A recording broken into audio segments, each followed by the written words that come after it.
Tout l'univers est contenu dans un seul être humain, toi. Tout ce que tu vois autour de toi, y compris les choses que tu n'aimes guère, y compris les gens que tu méprises ou détestes, est présent en toi à divers degrés. Ne cherche donc pas non plus Shaitan hors de toi. Le diable n'est pas une force extraordinaire qui t'attaque du dehors. C'est une voie ordinaire en toi. Si tu parviens à te connaître totalement, si tu peux affronter honnêtement et durement à la fois tes côtés sombres et tes côtés lumineux, tu arriveras à une forme suprême de conscience. Quand une personne se connaît, elle connaît Dieu. Le livre de Shams de Tabriz, Jalal ad-Din Rumi.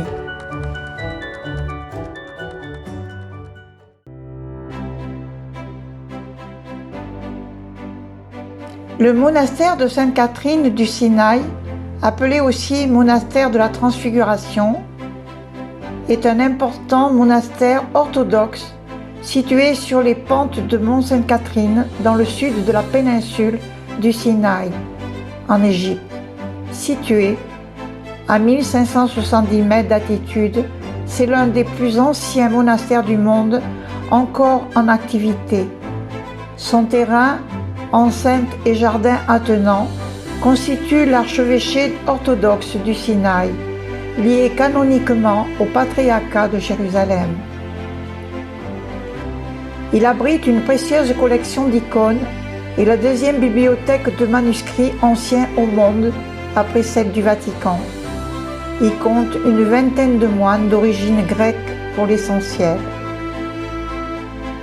Le monastère Sainte-Catherine du Sinaï est inscrit à la liste du patrimoine mondial de l'humanité établie par l'UNESCO depuis 2002.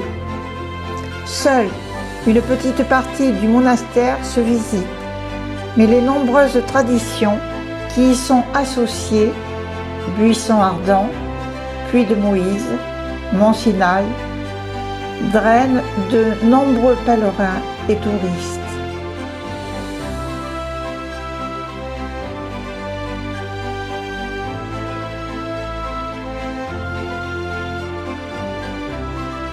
Le buisson ardent est dans la tradition biblique la révélation de Dieu éternel à Moïse dans le pays de Madian.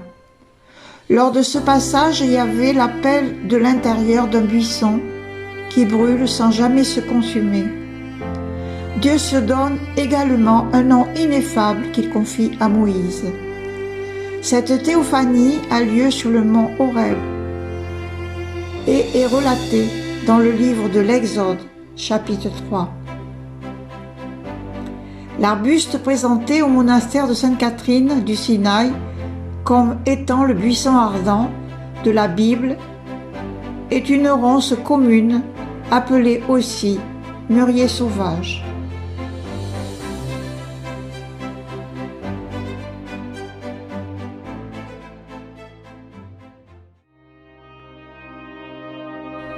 Moïse est selon la tradition le premier prophète du judaïsme.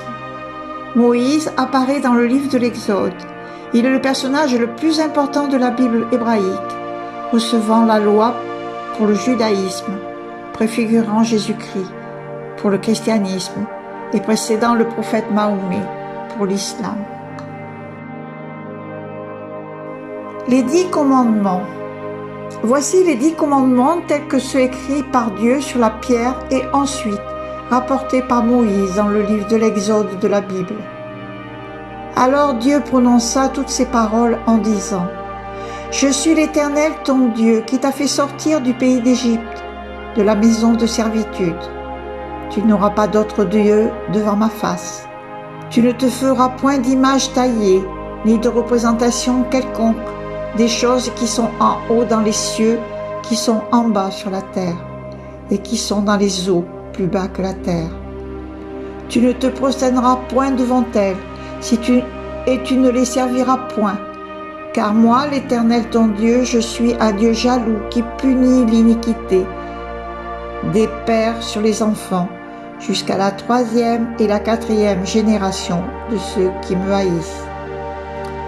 et qui fait miséricorde jusqu'à 1000 générations à ceux qui m'aiment et qui gardent mes commandements. Tu ne prendras point le nom de l'Éternel, ton Dieu, en vain, car l'Éternel ne laissera point impuni celui qui prendra son nom en vain. Souviens-toi du jour du repos pour le sanctifier. Tu travailleras 6 jours et tu feras tout ton ouvrage. Mais le 7e jour est le jour de repos de l'Éternel ton Dieu. Tu ne feras aucun ouvrage, ni toi, ni ton fils, ni ta fille, ni ton serviteur, ni ta servante, ni ton bétail, ni l'étranger qui est dans tes portes. Car en 6 jours l'Éternel a fait les cieux, la terre et la mer, et tout ce qui est contenu. Et s'il s'est reposé le 7e jour, c'est pourquoi l'Éternel a béni le jour du repos et l'a sanctifié. Honore ton père et ta mère afin que tes jours se prolongent dans le pays que l'Éternel ton Dieu te donne. Tu ne tueras point, tu ne commettras point d'adultère, tu ne déroberas point, tu ne porteras point de faux témoignages contre ton prochain.